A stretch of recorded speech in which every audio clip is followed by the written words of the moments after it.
Gusto a Mario Di Constanzo, consultor financiero y además analista que usted ya conoce muy bien en esta casa informativa. Mario, muchísimas gracias por estar con nosotros.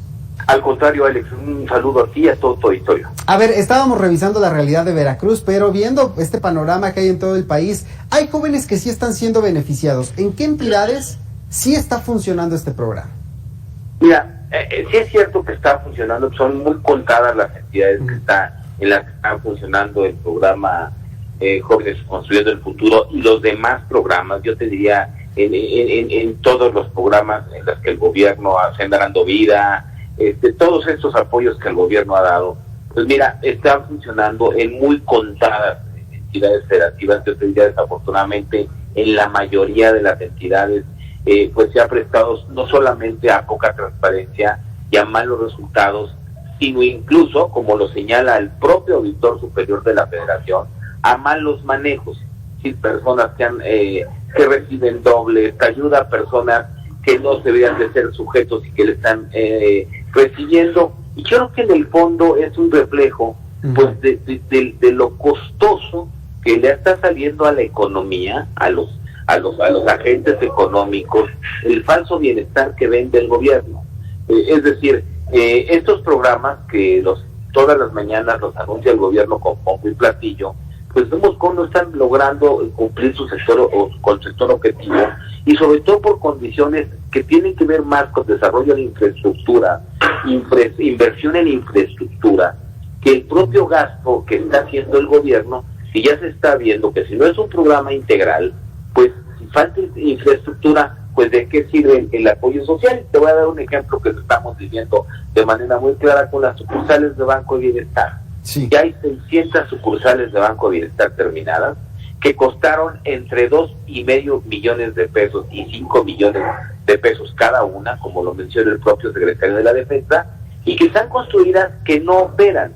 Y ya se compraron 2.700 cajeros automáticos, se pagaron 855 millones de pesos por ellos. Ajá. Pero además hay sucursales a las que no pueden conectar desde el internet, o no llegan los sistemas, o cómo van a recargar los cajeros automáticos. Es decir, el pensar que el gobierno, convirtiéndose en una oficina de reparto de dinero, va a solventar o va a poder paliar la desigualdad y la pobreza, ya se está dando cuenta el gobierno que no es así, y que hay muchos costos en los que está cayendo, pues que van a tener que pagar las próximas generaciones de mexicanos, porque las sucursales de Banco Bienestar, la empresa que va a poner para distribuir el gas LP, pues todo esto implica también un gasto de mantenimiento y un gasto de operación.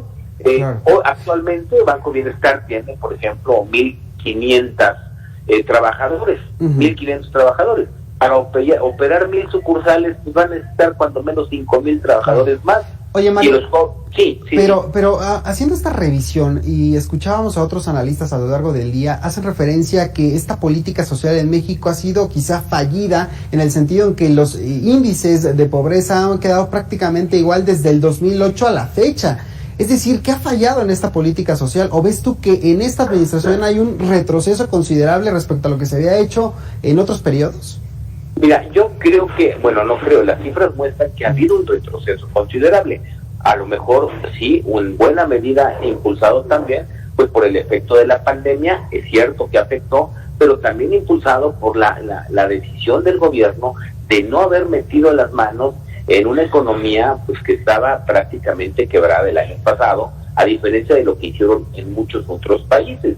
El gobierno, si nosotros vemos a la fecha, no cambió en un ápice, yo te diría, su política social, su política económica, siguió prácticamente con el mismo esquema y tipo de apoyos, que además fueron altamente insuficientes. Entonces, esto generó que pues incrementar el número de pobres. Ya vemos las estadísticas, no son menos de 10, 12 millones de gente que cayó en la pobreza a raíz de la pandemia, pero que se pudo haber evitado, pero sobre todo en la desigualdad y en la falta de infraestructura para que estas personas se sigan rezagando. Lo platicábamos y se platicó mucho al principio de la pandemia, quien tuvo acceso, por ejemplo, a comunicaciones, que tenía acceso a internet, por ejemplo, en las zonas urbanas, pues pudo mantener una cierta ventaja comparativa, porque las comunicaciones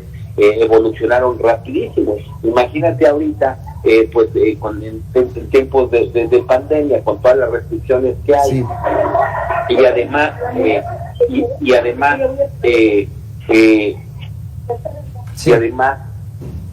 María, ¿nos escuchas? Bueno, sí, y además aislados del internet, pues evidentemente que esto va a tener un impacto en la desigualdad y en la pérdida de oportunidades para hacer las cosas. Dime una cosa, ¿ves tú nada más que estos programas sociales están chupándole recursos al gobierno federal, y al final del día vamos a tener un costo más alto en el sentido de no haber atendido correctamente a estos sectores de la población, particularmente a los jóvenes?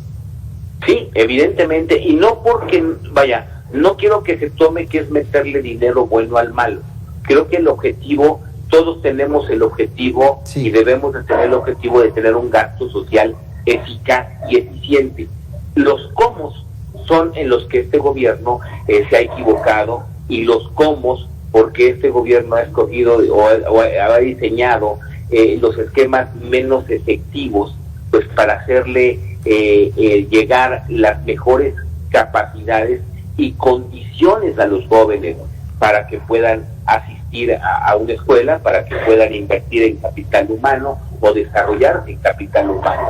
Por ejemplo, de nada nos sirve que le demos una beca a un joven, ya sea para prepararse para el trabajo, si no va a encontrar trabajo, o que le demos una beca para estudiar en una universidad, de las famosas 100 universidades que no se ve que se hayan construido, y que desde luego pues dicen que están ahí, pero la calidad de la educación no sabemos ni cuál va a ser. Entonces creo que hay un problema sobre todo de calidad del gasto, ¿no? A lo mejor la cantidad se ha mantenido, porque si tú mides el gasto social del gobierno como proporción del gasto programable, es prácticamente el mismo que hubo en el último año, por ejemplo, de Peña Nieto, con lo que está viendo ahorita como proporción del gasto programable.